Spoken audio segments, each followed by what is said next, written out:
Persuading people to take the actions we want can be hard. Our teams and clients are bombarded with thousands of messages every single day. But there is a way for you to get above the noise. Stories. This is the Stories with Traction podcast, and I'm your host, Matt Zaun. Join my guests and me as we unpack the power of storytelling. We'll talk about topics like leadership, sales, and marketing, all through the lens of strategic storytelling. Enjoy this episode. Recently, I read a book that blew me away. The book was interesting. It was exciting, fascinating, and somewhat horrifying. I'm really excited for this upcoming conversation because I have the author of that book with us. The book is called Information Crisis: How a Better Understanding of Science Can Help Us Face the Greatest Problems of Our Time. The book is written by Julia Soplop. I'm so excited to dive in and pull out elements of this book in this interview. Welcome to the show, Julia. Thank you. Thanks for having me. Thanks for your time. I really appreciate it. And I really appreciate the work that you put into the world. So I weighed your book prior to this interview. I've never weighed a book before.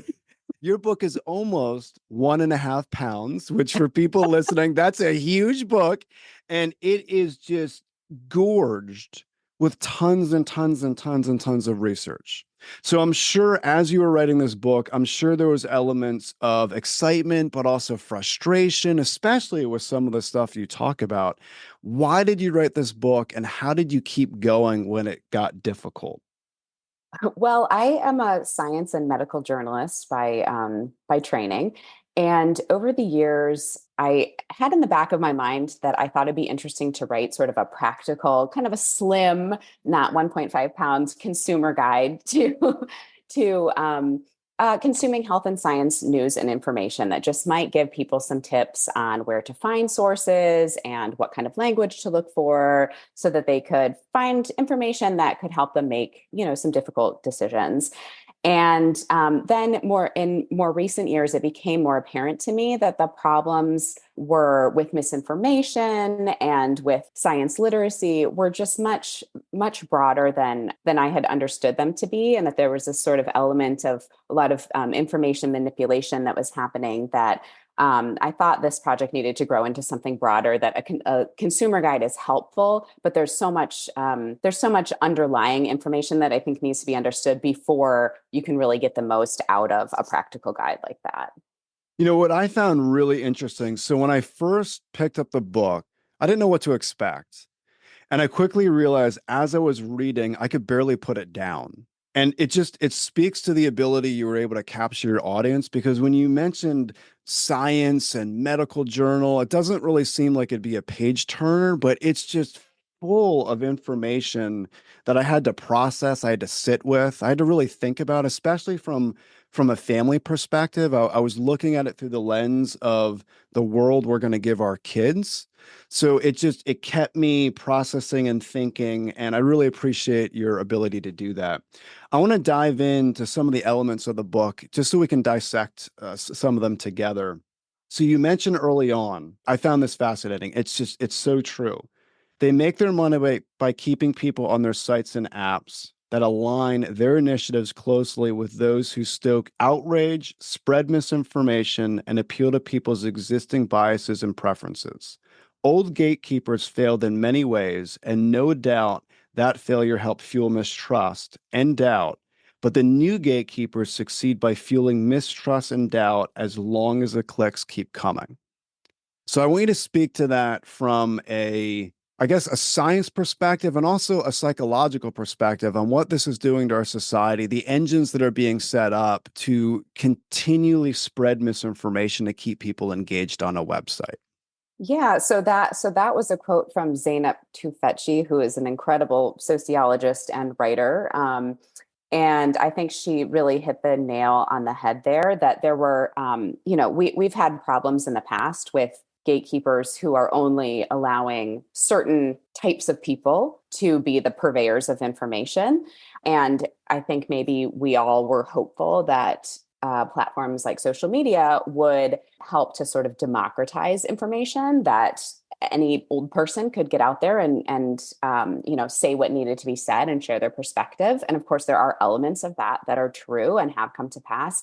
But what we're seeing is that these platforms have realized that they can really capitalize on our vulnerabilities and our by stoking fear and spreading information that is very that gets us emotionally involved and makes us feel angry and outraged, and they can really make money on this. And so those algorithms that they use to put information in front of us, they do much better. There's evidence that shows that falsehoods travel much faster and further than true statements. And they have really figured that out. And so when we are we think we're just looking at a feed, looking at some news, and we're really being fed this information that is meant to keep us on longer and keep us clicking and keep our attention engaged. It's almost like we create different worlds for ourselves, and people are in their own little bubble when it comes to information. Is there any recommendation that you would have so we can overcome this as a society? What checks and balances do you think need to be in place to overcome this? Well, I think the first thing is I think there is a power in just being aware of this. And I think we've probably all heard by now the term confirmation bias, that we are living in these little bubbles, which I think we always have in some ways. Like if you live in a specific town, but before the internet, there were certain views probably that were held among your neighbors and things like that you maybe were likely to hold yourself. So this isn't entirely new, but I think it's become more extreme because we can so carefully curate the environment that we're in, the information environment that we're in. So I think one, just being knowledgeable about that. And then I think also being intentional about, I'm not just getting information about the world because it's being fed to me, but I'm going to make active choices about where I seek out my information. And if my actual goal is to find out what's really going on, then I need to put some work in to find credible sources of information, more credible sources of information. It's relative, I suppose, but that the goal of those publications is to try to represent things as accurately as possible, that's actually the mission of the organization, versus getting information from either, I don't even know where, somebody just posted it and I'm going to believe it, or publications or organizations where they really have a mission to get you to see a certain perspective about something. So one thing that we can do is that I point people to is there are some nonpartisan organizations that actually analyze the fact reliability of sources of information, of news sources, and also their level of political bias. And those are important. Bias and fact reliability are important. You don't want to just look at one or the other, because something can technically be factual, but it can be quite misleading in the way that it's framed. And so I encourage people to, in the book, I do talk about a specific resource, Ad Fontes, that I think does a great job of analyzing across different publications and putting them on a chart so you can see whether they are more accurate and whether they are more sort of they're more balanced in their coverage. And I think it's really important to realize that whether I personally like information that I'm seeing in a publication, that doesn't really have anything to do with whether it's actually accurate. And so there are ways that we can, if we want to find those sources, we can look to actual analysis, and we can find them pretty easily, actually. I really appreciate you mentioning that. Something I recently did that I felt like I had to set up some type of check for myself was I took certain social media platforms off my mobile device. Mm-hmm. And I'm actually scheduling time, it might sound weird, scheduling time on my calendar to go in to these social media platforms. So as a prime example, I love travel. We were talking about travel earlier on prior to this podcast interview. Love travel, and I've utilized Facebook for different travel pages. I'm trying to be more intentional, setting time on my calendar. I'm going to go on my desktop computer. I'm going to go into Facebook and I'm going to look at these travel pages. So the reason for that is because I felt like I was getting sucked into just mindlessly scrolling on my mobile device. And back to your point of just being in our own little bubble, not being intentional, almost allowing the algorithm to wash over our brains. Just it was a very unhealthy place for me to be. So just setting up that intentionality I thought was really, really helpful. So I appreciate you speaking to that even on a larger level regarding making sure that the information we're going after is credible and then can be backed up with many sources. So I really appreciate you mentioning that. I do want to talk about the spoken word for a moment too, because I deal with a lot of business leaders that are in front of a lot of people. And one of the things that I do is I do a lot of story strategy where I'm teaching people how to be more inspirational, how to be more persuasive, how to connect more with their audiences. And you made a really powerful point in here. I'm going to read it for the listeners.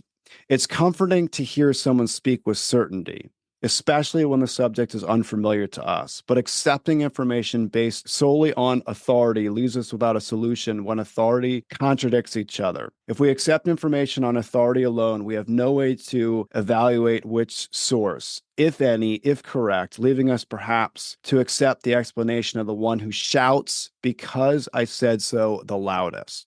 So I really want to touch on this because every business leader in the world wants to be a better communicator. They want to be vibrant. They want to hold an audience in the palm of their hand. I mean, leaders fantasize about whipping groups into a frenzy and getting them to the point of buying into their ideas. I want you to talk about the danger of even tweaking stories and framing things, like you had said earlier, framing things that it might be true, but it's definitely being used for manipulation purposes. So I want you to speak to that.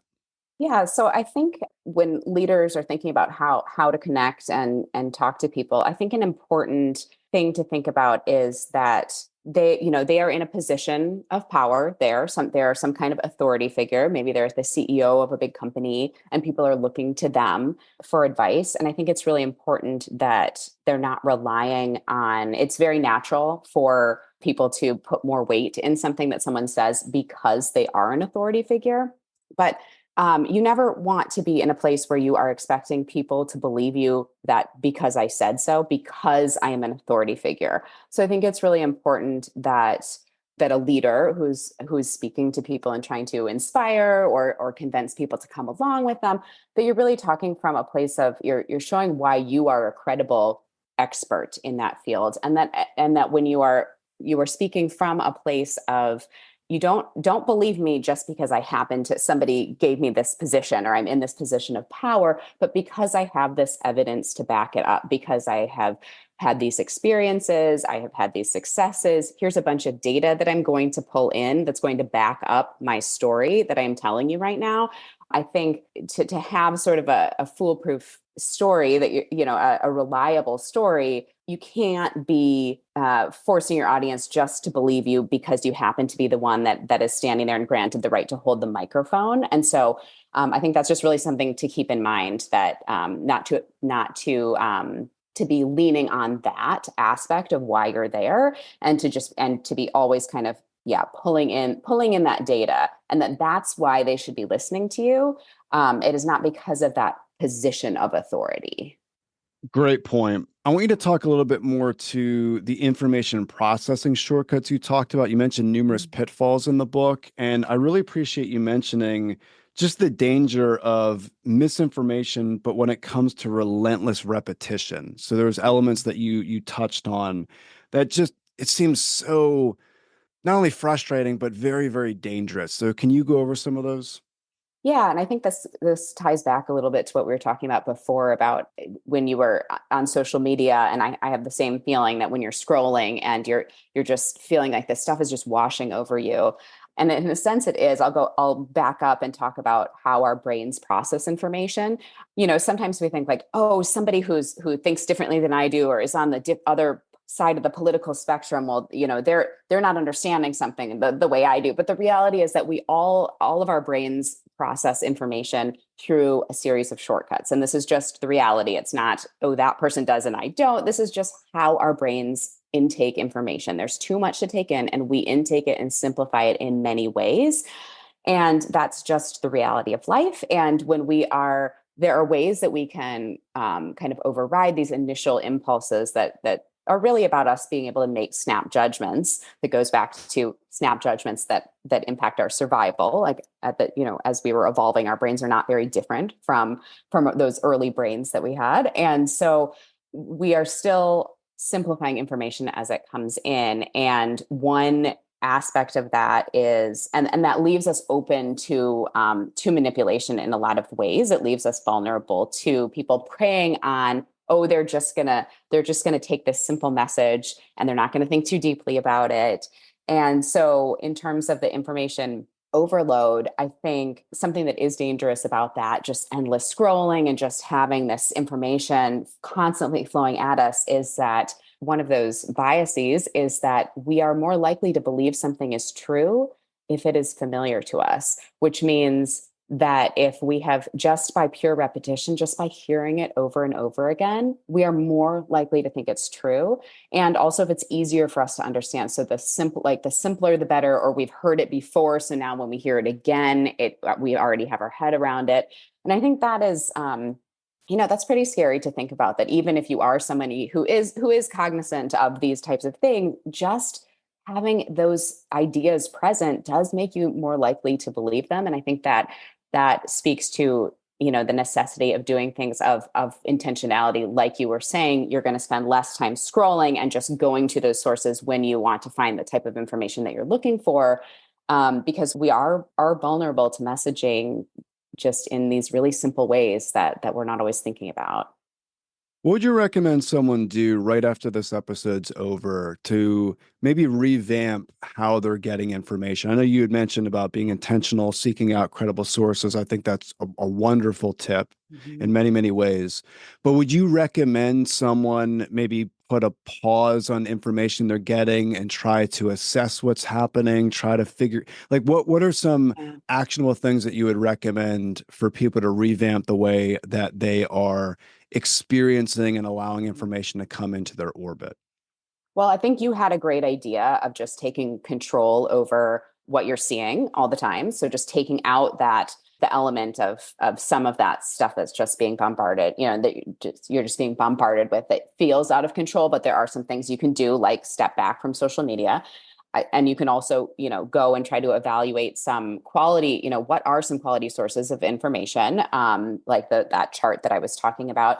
And then I think also, but it's unrealistic to think that you can just totally put blinders on and you can have complete control over what you see, right? Or what's coming at you. So I think an important thing to do also is, let's say a friend texts you some weird article about some crazy thing that does the subject interest you, but you're like, this looks like a sketchy website. I'm not familiar with the source. I don't know that I can believe it, but I'm kind of concerned about what it's about, and I want to know more about that.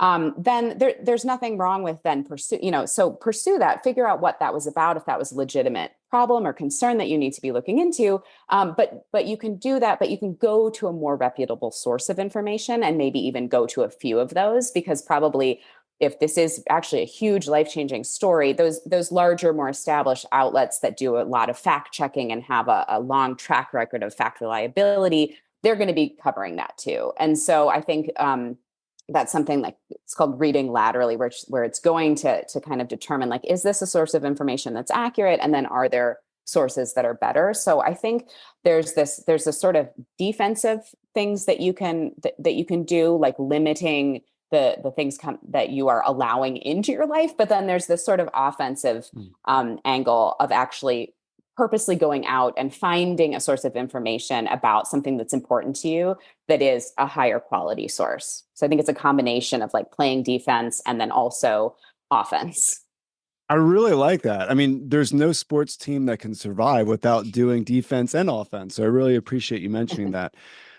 What is your concern regarding AI technology in the years ahead, and how should we be viewing that and preparing ourselves and preparing our communities and our families and our institutions to try to get ready for what might be coming in the years ahead? Oh, that's a huge question. And it is a huge concern. And it's something that, as I was wrapping up, ChatGPT came out. I think I was wrapping up the final chapter of this book. So it was like one mention, like, oh my gosh, we're in more trouble now, But I think the same, really, truly the same principles apply, where we need to be, there's going to be just more craziness that's put out onto the internet, but I'm not really concerned that is going to be like finding its way into a top publication that is, doing tons of fact checking, and they know how this information is being produced, and they know how to find, accurate sources and stuff like that. So I do think that there's going to be just more and more and more of deep fake videos. That's really scary, I think, because that feels so real. Things like that. I think we need to be aware. We just need to be even more skeptical of things that we come across. At this point, if it's a source that I don't know, I just am not going to believe it at this point. I'm going to go to those. So I think that's always the solution, to keep going back to those sources that have, relentlessly shown that they are more accurate, when we need to find information. And I think it's just going to be even more just kind of skepticism and blocking out of those sources that are sketchy. I think we'll just have more and more of those. But I think the same principle applies of what you would do now to protect yourself as what you would do when there's just even more of this information out there. Yeah, I appreciate you mentioned that. And it's really interesting with all the information that's coming out right now, just tons and tons of information. I feel like more and more people are leaning on individuals that they've fallen in love with. So whether it's a certain news reporter or whether it's a certain quote unquote influencer on YouTube, they fall in love with these individuals, and then it's almost like everything they speak is truth. So how do we bring people to the table that have differences of opinions and start the conversation from the other side? How do we inspire people to look at both sides of an argument? Is that even possible anymore?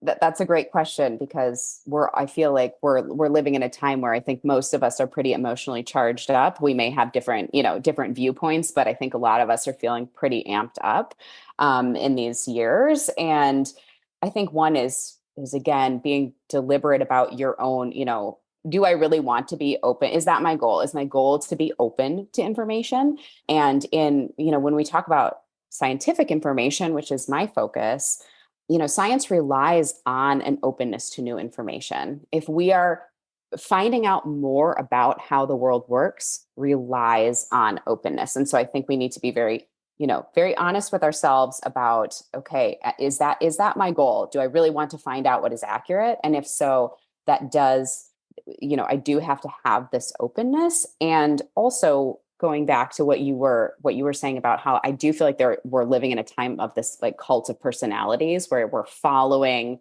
these specific influencers, whether they're cultural or political or whatever, and we're kind of following them as an authority figure and listening to what they're saying. Which there's actually a brain shortcut, and it's called authority bias, where you're actually more likely to give more weight to something that someone says, or find it more accurate if they are in a position of power. And somebody they may be, an Instagram influencer, but if they've exerted some power over you, you need to be kind of aware of that. And I think the name of the game is really looking, like we were talking about earlier, beyond that authority to like, where's the evidence? So can we always be looking for, where's the evidence? Where's the evidence behind what you're saying? Point me to that evidence and I'll go check it out.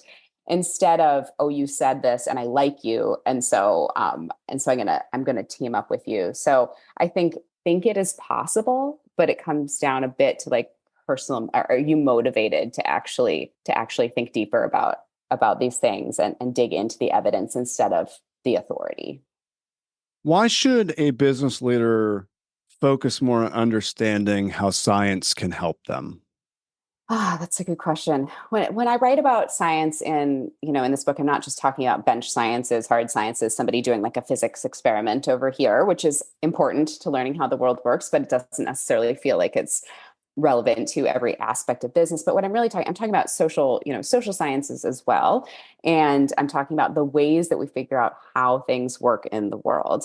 And so in terms of business leaders, I think the more that you can offer, the more data and evidence that you can offer in terms of what, you're probably selling a product or a service, and you're trying to get people on board with like, this, here's how it works. And it doesn't work because you said it does. And it doesn't necessarily work because your business was successful, because there are a lot of factors, obviously, that go into business success, the greater economy, and, a million things. That doesn't necessarily mean that, for example, your product works.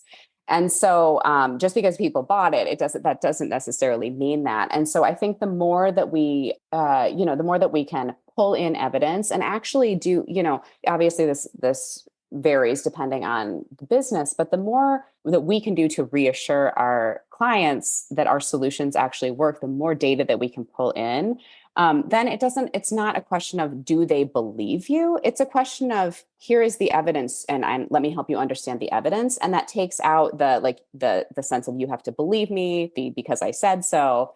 And can really build confidence. And actually, I mean, it shows that your product works, but it builds confidence that you are doing what you say you're doing and that you're not yourself using these manipulation techniques to try to get us to believe that you're doing something. Yeah, I absolutely love that because one of the biggest cores of communication, us connecting with another human being, are who are you, what are you about, and where did you learn it? And for me, who are you is not, I'm Bob or I'm Sally, but like, who are you to your core? Are you a person of character? Are you a person of integrity? And it goes to the fabric of who they are as a person. And if we are lying, that's not only going to fray trust, but it really tears into who we are as a human being. And I think it's so important that business leaders recognize that, yes, if they could be persuasive and they could inspire, that's great.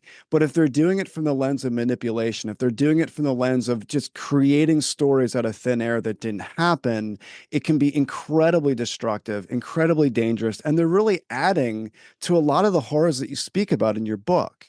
So I think it's really important that people remain good storytellers. They get better at storytelling for sure, but they back it up with data. So it's really important. Share a story, back it up with data. Share a story, back it up with data.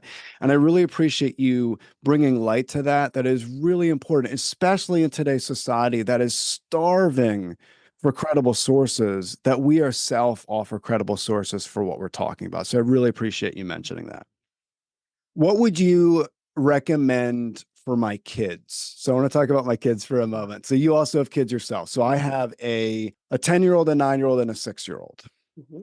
They're begging me to get on more and more screens, Mm-hmm. more and more social media, even my 6-year-old.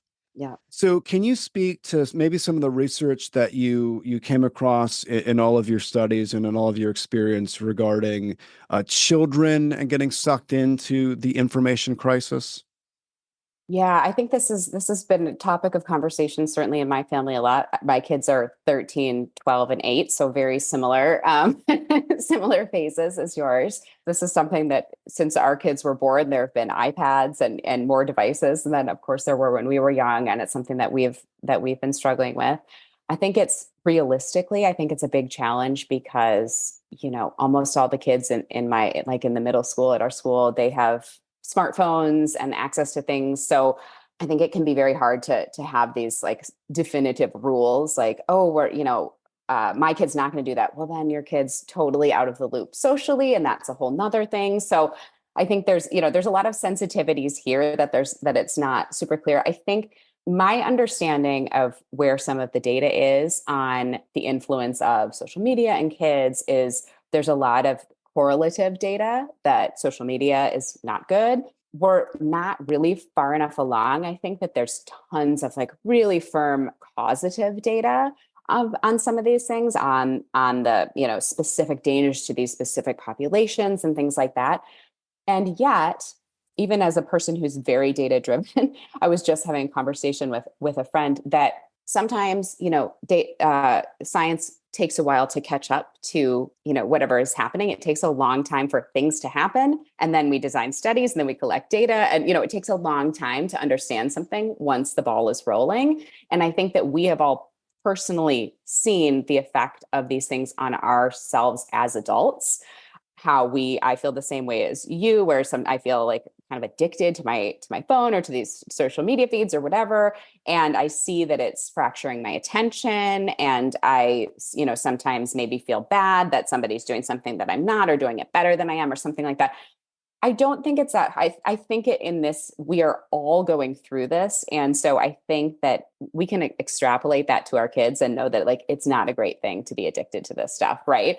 So I'm comfortable with, even though the research I think is a little behind and has maybe been a little bit overstated about some of these dangers in terms of where that research is, I think we can kind of see it with our own eyes, because it's so widespread and we all are kind of experiencing it at the same time. That my own view on that, my own personal view, is that it's good to limit that as long as we can with our kids and try to, push back on that as much as we can. But the reality is, like, that's where the world is right now, and that's where teenagers are right now in terms, and that's it's not probably something that we can like ban for personally, personally, like, oh, my kid's never going to do that, and they're never going to see other people's phones, and they're, yeah. So I think it's a really tough thing to navigate. And like, I wish we didn't have to. I wish we weren't in this position. But my philosophy is sort of like, let's stay off it as long as we can, but but being realistic that it really is something that is a part of their lives and is going to be. And I would rather try to kind of help them navigate that and have more control maybe than I do, because so that maybe they're on firmer footing than we are or have been. It almost speaks to offering more grace to our kids. I appreciate you mentioned that. I'm thinking, as you're speaking, I'm thinking about just my own life and what social media and what all of these different information bubbles have done to me. And I need to step back and I need to kind of walk in my kids' shoes for a moment and recognize this is the world that they're in. I think in your book, you give a lot of different information on how we should view the world, how we should view information, what we can do to do better research with sources. So I really appreciate that. I also really appreciate this conversation today.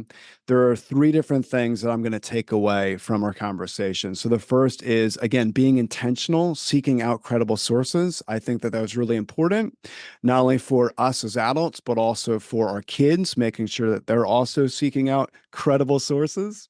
The second is, and I've never heard it in quite these terms before, to not only be on the defense, but also to be on the offense. I think what I was doing was I was being more on the defense, right? Take things off my mobile phone. I never really thought about being strategic about being on the offense. So I really appreciate you mentioning that. And again, it speaks back to what we can do for our kids, being on the offense, making sure that we are their best advocate for the information they're absorbing. And the third and final thing is a big takeaway for me is the way you speak about science as it pertains to business leaders. I think it's really important as the world changes and as there's so much misinformation out there, what can we do in our sphere of influence? And you mentioned that science relies on openness to information, and it focuses on putting out factual data. I think it's incredibly important that as business leaders get better at communication and connecting with an audience, they cannot miss that. It needs to be infused with factual data. So Julia, thank you so much for your time today. I really appreciate it. If people want to get more information on you and your book, where's the best place they can go to get that information?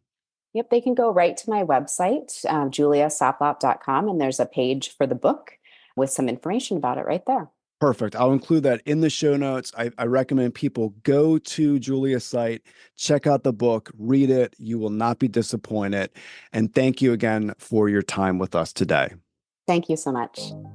Thank you for listening to the Stories with Traction podcast. Please leave a review, since positive reviews will make it easier for others to find this conversation. Next episode will launch on Friday at 8 a.m. Eastern. Until then, remember, if you want to persuade with power and inspire those around you to action, you must share more stories.